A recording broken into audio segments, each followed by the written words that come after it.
Morning.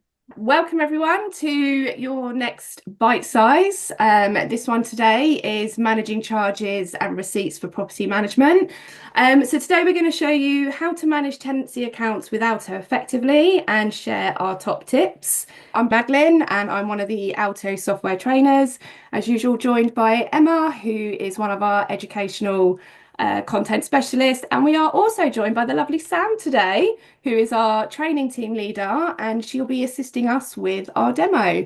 As usual, please just sit back and relax and watch the presentation.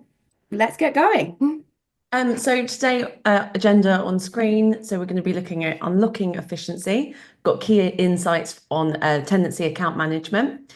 We're customizing charges, so essential tips for configuring tenancy payments, streamlining receipts, looking at effective batch processing and overpayment management.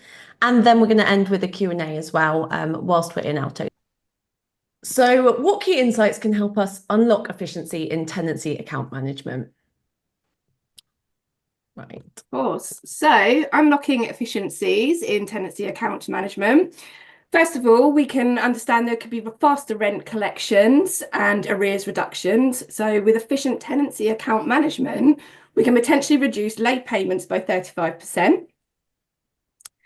With increased operational efficiency and staff productivity, 40% faster payment processing with batch receipting. Improved payment accuracy and handling of overpayments. So there could be an 80% reduction in arrears with automated systems. And then finally, enhanced tenant satisfaction and transparency. So there could be a 27% increase in tenant satisfaction with digital platforms. So how can we optimize charges, streamline receipts, and manage overpayments for maximum efficiency as well? Okay, so here's now where we're going to, Sam's going to share with us her screen, and I'm just going to walk Sam through.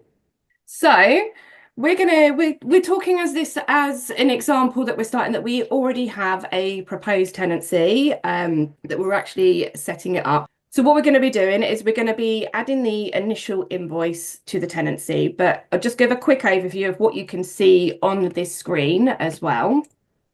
So on this screen, we can see the tenant's details. We can see in pink, we can see the tenancy information. In blue, we can see the property information. And in red, we can see the landlord information.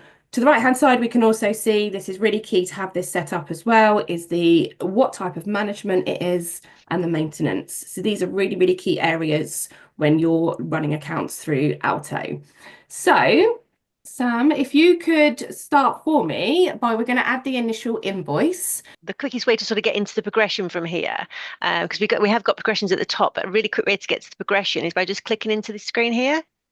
And that takes us into the tenancy, and I've got the progression button here.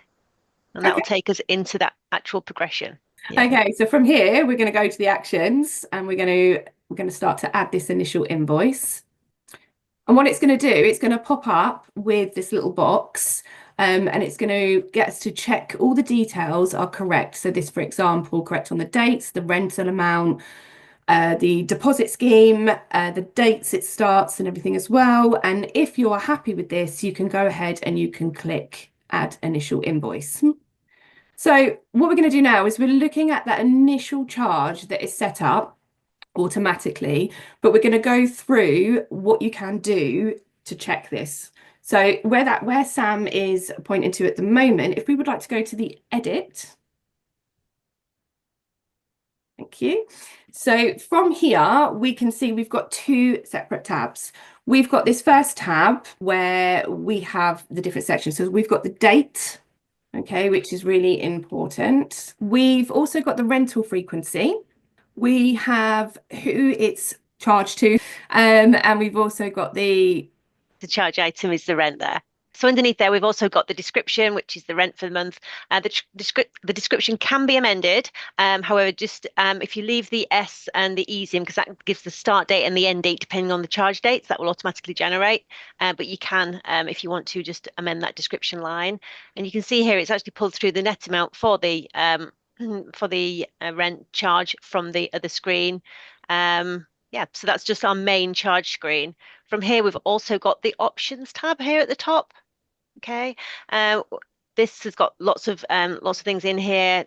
Primarily, it used to be used if you wanted to sort of say don't show in arrears or only show in arrears after a certain amount of days. But you can also, if you want to, produce and send documents. So if you wanted a payment reminder to send to your tenants, or in this case, if you just wanted to send that initial payment advice, payment reminder, you can actually click here to produce and send the documents. We've got some other fields in here for the payment method and the payment reference. And this is here, I think this is what Mads wants to cover, is this raise days in advance. Okay, you can see here it's automatically pulled through an end date as well for that charge. So as Sam said, what I wanted to kind of really sort of show and highlight was the raise days in advance, because there's a little top tip that we're going to show you in this webinar as well to how this relates. So Sam's just put in 7 days for me, and we're going to save this charge. Okay, so come back to here and then just click OK and save that charge. Yeah. Just want to highlight here as well, we can see this little circle next to the monthly, so the arrows going round. So this is going to highlight that this is going to be a reoccurring charge. So your monthly rent has now been set up as a reoccurring charge. And in the top right, you've got the default invoice remarks, and can they be changed? Yeah, you can set them up. Can you change that default as well? Yes, they can be changed. In system administration, the back of the system, group settings, and you have invoice remarks. So you can have multiple invoice remarks, and you can also set the default one in your branch. Just under that, what's the show account balance? Just so that Okay, yeah, so that is quite important. Certainly, if you've got a holding deposit, if I just click onto Vicky's name here, that will just bring in Vicky's record here from the side, just to show you how you've got all the information here on the system, you know, right on this screen. But what the account show balance is, or show account balance, if we tick that, okay, and go to raise these charges, when I go to raise selected, if I just change this little send invoice here just to the drop down to include all, it'll give me a preview button, and this will allow me to preview that payment advice. And by clicking that show account balance, what you'll see is, obviously this would have your branding on, it wouldn't have Alto branding on, but you can see the request for payment with the deposit and the rent. But because we've ticked that show account balance, it actually shows any held monies, any holding deposits. So it's quite important. And you can see here at the bottom, we've also got that payment remark, that invoice remark. Could you raise the charges for me? Okay, and that moves that charge onto that next month. Yeah. Okay, so as we said, it's like a reoccurring charge as well. That's now just going to reoccur. That's just going to automatically set each month and raise each month. Okay, so we close that down. Brilliant. Okay. And where would you then find these charges once you've done it? Okay, so if I click into the pink bar here, that's the quickest way just to go into the tenancy. And what we'll see here, if I just go to the overview, you see it's still a proposed tenancy. If I come to transactions, that's where they've raised those charges there. So you can see that initial holding deposit there we had for £200, and now they've raised here. Yeah, if you did want to receipt from this screen, you can do that via the actions and receipt. However, on this occasion, I think what Mads wants to show is the batch receipts. Yes, I do. So as you said, you can do it from this screen, but if we can go to our property management dashboard, please. And we can show where we can batch these receipts. If we can click on batch receipts. Thank you very much. And then we can see here as well, at the top, we've got the payment method type. We've got the receipt. You can change that, so you can filter that down. We've got the receipt date. So this is the date that you're receipting the money in. So if, for example, you were off for 2 days and you wanted to come back in and receipt the money from Wednesday, you could change the date to the 6th, which was Wednesday. You've got any bank references, receipt references, and opt to whether you want to send receipts. You can also search for individual tenants as well to receipt individual payments. However, what I'm going to quickly explain now is how you obviously batch receipt, which is a much quicker and faster way of doing it, being able to do it all in one bulk. But there's also another little tip, which I'll share in a second, of what you can actually do now, which you couldn't previously do from this screen. So Sam, can we just show a couple, if we can just sort of receipt 2 or 3, because we want to show how to receipts sort of overpayments and underpayments as well. You can just pick Okay. a couple Yeah. for me, your choice. Yeah. And a useful thing as well, because on this screen, you've got the tenant's name, you've got the property address, how many items are outstanding. So you can click in and see the items that are outstanding. Okay. But we've also got a column for any monies held, and we can actually use any held monies from this screen as well. So if I just give you an example. So for Tim here, he owes £1,000. I'm actually holding £1,000. If I wanted to use that money, I could just select and it would actually use those funds. Okay. Underneath here, I've got Josie. So owes £1,500. Say in this case, Josie'd only part paid and only paid 1,000. I can just put the amount in that the tenant's actually paid, press my tab key, and that would just do a part payment. Yeah. Also here, if I just come down to this next one, £1,000, you can, if they've overpaid, you can put a higher amount in. So you can use held funds from this screen, you can do a part amount, and you can overpay from here. Brilliant, thank you. Just going to highlight a couple of other things here as well. We can see down to sort of the couple at the bottom, they've got little pound signs next to their name as well, just to confirm this means that they do actually have a guarantor as well. So that will just highlight that for you. And what's the little triangle as well next to the one at the bottom? That means that the tenancy is still pending. So it's not actually fully finalised as of yet, and it is still pending at the moment. Okay.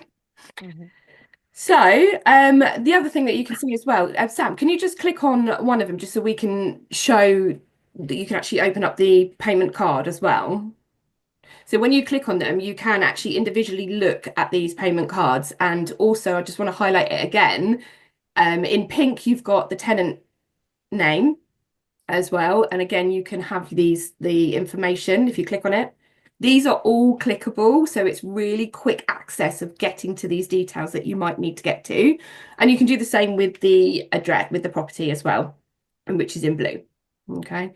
So yeah, you can view the cards from here as well. So you can have a look as well. You can see if there's got the monies held. You can put in the amount received, and you can also obviously opt to use the money that has been held. You can do it individually from here. Okay. Is there anything you want to add there, Sam? Or No, I don't think so. I think by this new tenancy, when we've actually raised that that charge 7 days in advance, that it allows us then to see that on this new batch screen, whereas previously you couldn't see the rents until they were due. Now that allows you to see those in 7 days in advance. So if we hadn't ticked that box of see 7 days in advance, we wouldn't actually be able to see it yet for another 7 days. Yeah, Okay. when it's due. Yeah, so this is a brand new part of this batch receipts. Instead of only being able to sort of batch past payments or payments up to date, you can now batch payments. So if you know that you have a tenant that is always paying in advance or always pays early, you can actually receive that money now as well. Would you like me to receipt Vicky's money as well? Yes, please. So if I click into here, okay, that would use £200 of, so £1,600 outstanding, got £200 holding deposit, and if she's paid the 1,400, yeah, that'll settle that account. Okay, so you see here at the bottom, we've got 4 receipts for 3,600. Yeah, and in the bottom right-hand corner, I'm going to batch those receipts together. So you've got an underpayment and an overpayment there. Where would they go? Where would you go to find them? Okay, so you would obviously see them on the individual tenancies. If I click into batch receipts, it will show the remaining. So that was Josie that underpaid by 500. So she does remain on that list, but you can also see that on the tenancy as well. And for the held funds, if we can just scroll down on here, we've got monies held. Yeah, and that will put any overpayments into here. And then that for future payments, couldn't you? Yes, yeah. And we're able to click on those individual ones as well, as we did in the other screen. And you can see the monies held here.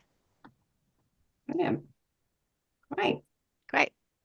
Okay. I think at this point we'll open up the Q&A as well and just see if anyone has got any questions. Just pop them in the chat at the moment. I can see Neil and James, both our Alto experts, have been giving you a load of value there as we've been talking. But has anyone got any questions on that? No pressure. We've kind of just given a little snapshot of this today because accounts is quite a big area and it's quite a lot sort of to understand. So we kind of want to make this more simple for you to be able to understand on a daily basis of what you can do, how to make it easier for yourself as well, especially with this batch receipts. And I love the idea that you can now receipt money in that's paid in advance when you couldn't do that before. So, which is a really new. Is there a quick way to send the payment onto the landlord from batch receipts? Pass that one over to you, Sam. So when you have receipted the money in, it drops into here to landlords to pay. Yeah, and then from here, you're still going through the process of paying your landlords. I have mine set up. Some are by backs, some are by internet. My preferred way is to pay by backs because that's the quickest way. If I click into one of the landlords, that will open up the landlord's record. I can see my rent receipt. I can see the commission. I can preview that statement as well. Again, that would be on your branding. What I see on my statement here is I have chosen to show arrears. That was that underpayment by Josie. So that is something that can be allocated on the landlord's payment group if you want to show arrears. And then that just gives the breakdown. Okay, so I've just exit that preview. And if I just close on here. So there's obviously a couple of ways to pay your landlords. As I said, I've got some by backs and by internet. The quickest way is by backs. If I just select a couple of landlords to pay, so by batch receipting, it's dropping into that landlords to pay. I can come straight into here. I can pay my landlords. I've got 2 payments there at the bottom. Bottom right, I can just say pay landlords. I'm about to post 2 payments. I can confirm. That will drop into a backs file for me. I can also pay supplies like that and my agency fees. So 2 landlords have been updated. So really quick, you've batched that receipt in, that rent in, and you can just go and pay by backs. So 2 backs payments ready to be updated. None are due for manual. 2 statements have been emailed. So those statements go straight away. They're emailed immediately when you pay those landlords. If I click onto backs, that just takes me into my account section, onto my backs payment update, and I can see that my landlords are in here waiting to be paid. Brilliant. Yeah, and from here I can just choose when I want that to be paid. I'm paying out my client account. I've got 2 records to pay, and depending on who you bank with, you have the different formats for the backs. If I click create payment file, that would create me a file for me to upload to my bank for the bank to make the payments for me. So that's as quick as it can be. But you can pay supplies like that, and you can actually move your own agency fees like that. So my preferred method is by backs to pay. Thank you very much. It's quite a lot to sort of take in, isn't it? And be able to sort of understand, but the way we want to help make it a lot more straightforward, don't we, for our agents as well? Yeah, but it's just to show how quick it is to batch that receipt in and then just to pay your landlords by backs really quickly.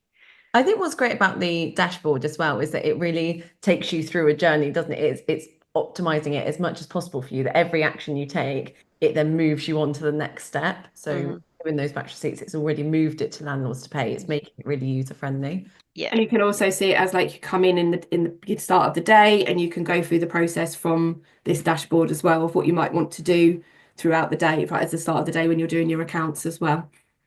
So let's just see, do we have any other questions? We've had James and Neil being absolutely amazing and answering the questions as well. We have had some come into the Q&A, but I think that's probably it for the demo today. So I don't know if Emma, if you want to share again. There you go. So we'll just do a poll quickly just to see which area of Alto accounts would you like more guidance on. And this is purely really so we can redirect our future webinars to be exactly what you're looking for and exactly what you need. So we've got a few options here for you: configuring tenancy charges, receipt processing, handling overpayments, or general navigation. You might look at this list and there's something else you want to know about. You can give us feedback on that. That can help provide future webinars. Let's end that and we'll share the results. Yeah, so we've got there's ones mixture. Lovely. So we've got, configuring tenancy charges, and general navigation is the most, but only just. But no, thank you for that. It just gives us an idea of what to provide you next time.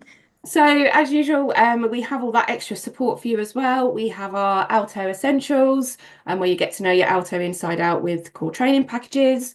We've also got our Alto Support Centre as well. So we have our support team and our help centre, which you can easily access hundreds of articles about specific areas or topics or something that you may need to do in Alto. Quite easy to search it. And of course, we have our custom training options as well. And here we go. So coming to the end of the webinar now. One thing we would really ask you to do is just to scan the QR code if you can. If you open up your phone camera and just hold it against the QR code, you should see a link pop up. And that's just a feedback link for us.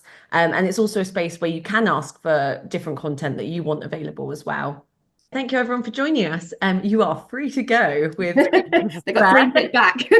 freedom. Thank you so much. I hope you found it useful. And yeah, we'll see you in 2 weeks' time.